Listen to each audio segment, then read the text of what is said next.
दोस्तों, अगर आपके चेहरे, हाथ, पैर या शरीर के किसी हिस्से पर अचानक सफ़ेद दाग दिखाई देने लगे हैं तो सबसे पहले घबराइए मत।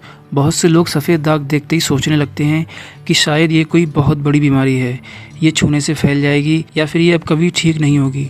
लेकिन क्या आप जानते हैं कि विटिलिगो यानी सफ़ेद दाग आखिर होता क्यों है? स्किन का रंग अचानक सफ़ेद कैसे हो जाता है? क्या ये किसी इन्फेक्शन की वजह से होता है? क्या ये दूसरे इंसान को छूने से फैलता है? और सबसे ज़रूरी सवाल, क्या इसका इलाज संभव है? आज की इस वीडियो में हम विटिलिगो यानी सफ़ेद दाग के बारे में बिल्कुल आसान भाषा में इन सभी सवालों के जवाब जानेंगे। सबसे पहले समझते हैं कि हमारी स्किन का रंग बनता कैसे है। दोस्तों, ये समझना बहुत ज़रूरी है कि सफ़ेद दाग क्यों पड़ता है। हमारी स्किन की सबसे ऊपर वाली लेयर को एपिडर्मिस कहा जाता है और इसके अंदर एक ख़ास तरह की सेल्स होती हैं जिन्हें मेलानोसाइट्स कहा जाता है। ये मेलानोसाइट्स पिगमेंट बनाती हैं जिसका नाम है मेलानिन। यही मेलानिन हमारी स्किन, बाल और आँखों के रंग में महत्वपूर्ण भूमिका निभाता है। अगर मेलानोसाइट्स ठीक से काम कर रही है तो स्किन में मेलानिन बनता रहता है और स्किन का रंग सामान्य बना रहता है। लेकिन विटिलिगो में शरीर के कुछ हिस्सों में मेलानोसाइट्स काम करना बंद कर देता है या उनकी संख्या कम हो जाती है। जिस जगह मेलानिन बनना बहुत कम हो जाता है वहाँ स्किन का रंग धीरे धीरे हल्का होकर सफ़ेद दिखाई देने लगता है। विटिलिगो आखिर क्यों होता है? अब सबसे बड़ा सवाल, मेलानोसाइट्स ख़राब क्यों होती है? विटिलिगो को आमतौर पर एक ऑटो इम्यून कंडीशन माना जाता है। हमारे शरीर का इम्यून सिस्टम सामान्य रूप से हमें बैक्टीरिया और वायरस जैसी चीज़ों से बचाता है, लेकिन विटिलिगो में इम्यून सिस्टम गलती से स्किन की मेलानोसाइट्स को ही नुकसान पहुंचाने लगता है। इस वजह से उन जगहों पर मेलानिन बनना कम हो जाता है और सफ़ेद पैचेस दिखाई देने लगते हैं। लेकिन एक ज़रूरी बात समझिए, विटिलिगो होने का सिर्फ एक ही कारण हर व्यक्ति को नहीं होता। इसके पीछे जेनेटिक और एनवायरनमेंटल फैक्टर्स की भूमिका हो सकती है। यानी अगर परिवार में किसी को विटिलिगो है तो कुछ लोगों में इसका रिस्क बढ़ सकता है, लेकिन इसका मतलब ये बिल्कुल नहीं कि परिवार में किसी को विटिलिगो होने पर आपको भी ज़रूर होगा। क्या विटिलिगो इन्फेक्शन है? अब एक बहुत बड़ी गलतफहमी दूर करते हैं। विटिलिगो कोई इन्फेक्शन नहीं है।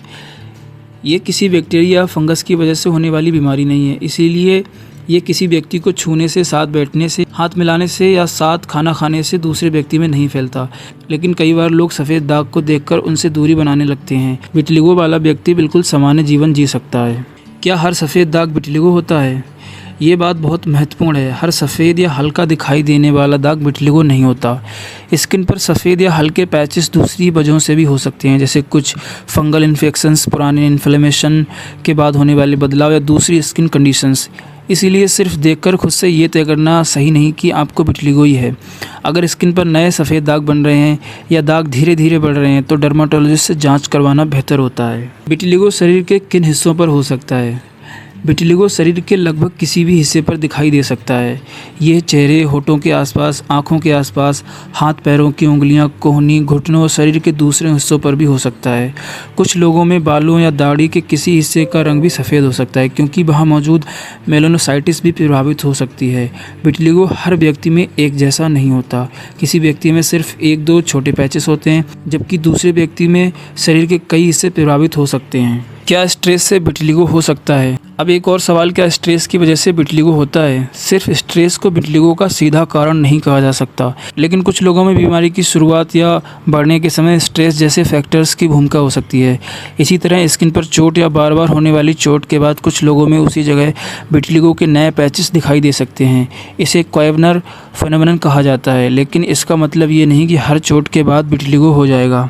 विटिलिगो का पता कैसे चलता है? अब सवाल आता है कि डॉक्टर कैसे पता लगाते हैं कि ये विटिलिगो है या कोई दूसरी स्किन प्रॉब्लम। डर्माटोलॉजिस्ट सबसे पहले स्किन को ध्यान से देखते हैं और मरीज़ की पूरी हिस्ट्री लेते हैं। कई मामलों में बर्ड स्लैम नाम की एक ख़ास लाइट का इस्तेमाल किया जाता है जिससे स्किन के डीपिगमेंटेड पैचेस को पहचानने में मदद मिलती है। कुछ लोगों में डॉक्टर थायराइड जैसी ऑटो इम्यून कंडीशन से जुड़ी जांच की सलाह भी दे सकते हैं, खासकर जब हिस्ट्री या सिम्टम्स के आधार पर इसकी ज़रूरत हो। अब सबसे ज़रूरी सवाल, क्या विटिलिगो ठीक हो सकता है? विटिलिगो का इलाज संभव है, लेकिन हर व्यक्ति में रिस्पॉन्स अलग हो सकता है। ट्रीटमेंट का उद्देश्य कई बार स्किन के रंग को वापस लाना यानी रिपिगमेंटेशन करना और नए पैचेस बनने की प्रक्रिया को नियंत्रण करना होता है। इसके लिए डर्माटोलॉजिस्ट अलग अलग ट्रीटमेंट का इस्तेमाल कर सकते हैं, जैसे नंबर 1 टॉपिकल क्रीम्स। कुछ लोगों में डॉक्टर कॉर्टिकोस्टेरॉइड क्रीम या दूसरी टॉपिकल मेडिसिन लिख सकते हैं, लेकिन इन्हें अपने आप लंबे समय तक इस्तेमाल नहीं करना चाहिए क्योंकि गलत इस्तेमाल से स्किन को नुकसान हो सकता है। नंबर 2, टैक्रोलिमस या दूसरी टॉपिकल मेडिसिन्स। चेहरे और स्किन के कुछ सेंसिटिव हिस्सों में डर्मेटोलॉजिस्ट टैक्रोलिमस जैसी मेडिसिन का इस्तेमाल कर सकते हैं। ये भी डॉक्टर की सलाह से ही इस्तेमाल की जानी चाहिए। Number 3, phototherapy. कुछ लोगों में नैरो बैंड UVB फोटोथेरेपी का इस्तेमाल किया जाता है। इसमें नियंत्रित मात्रा में ख़ास प्रकार की UV लाइट दी जाती है जो कुछ मरीजों में स्किन की रीपिगमेंटेशन में मदद कर सकती है। Number 4, advance treatment. कुछ सिलेक्टेड पेशेंट्स में आधुनिक मेडिसिन जैसे जैक इनहिबिटर्स भी उपयोग किए जा सकते हैं, लेकिन इनकी ज़रूरत किसे कितनी मात्रा में देनी है और कितने समय तक इस्तेमाल करना है, ये डर्मेटोलॉजिस्ट तय करते हैं।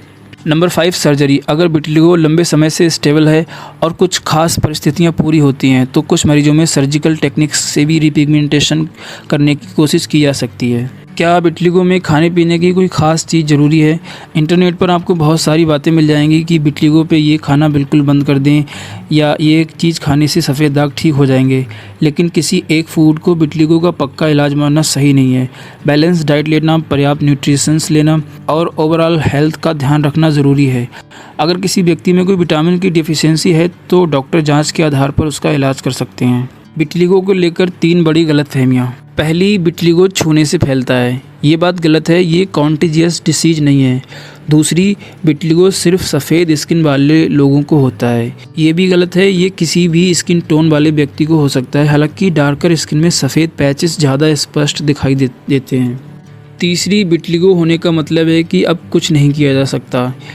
ये भी सही नहीं है। कई लोगों में ट्रीटमेंट से रीपिगमेंटेशन हो सकती है और बीमारी को मैनेज किया जा सकता है। हालांकि हर व्यक्ति में परिणाम अलग हो सकते हैं। तो दोस्तों, अब आप समझ गए होंगे कि विटिलिगो यानी सफ़ेद दाग आखिर क्यों पड़ते हैं। हमारे स्किन का रंग मेलानिन से जुड़ा होता है और विटिलिगो में इम्यून सिस्टम गलती से मेलानोसाइट्स को नुकसान पहुँचा सकता है, जिसकी वजह से स्किन के कुछ हिस्सों का रंग सफ़ेद दिखाई देने लगता है। ये कोई छूत की बीमारी नहीं है। इसे लेकर किसी व्यक्ति से भेदभाव करने की बिल्कुल ज़रूरत नहीं है।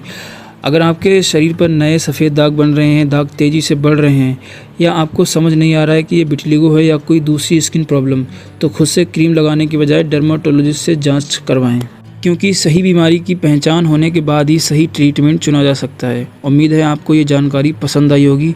वीडियो को शेयर करें ताकि विटिलिगो को लेकर लोगों के मन में जो गलत फहमियाँ हैं वो दूर हो सकें। मिलते हैं अगली वीडियो में एक नए विषय के साथ। तब तक के लिए आप अपना ख्याल रखिए।